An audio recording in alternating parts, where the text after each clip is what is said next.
In this video, I'm going to talk about a really simple search mechanism or search algorithm called sequential search.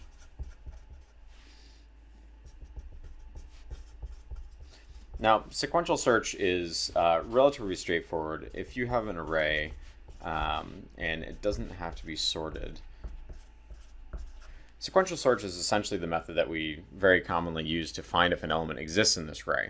So if you're wondering if the element 8 is in this array, the way that you might do it is loop through each element and look at the first one, then the second one, then the third one, fourth one, fifth one, sixth one, until you get to the very end.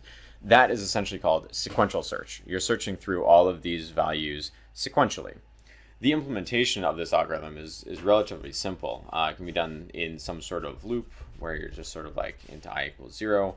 Well, I is less than the size or n or however big this array is, I plus plus. And then inside here, you're essentially checking if a indexed at each position is equal to the number that you're searching for, then you know it exists, right?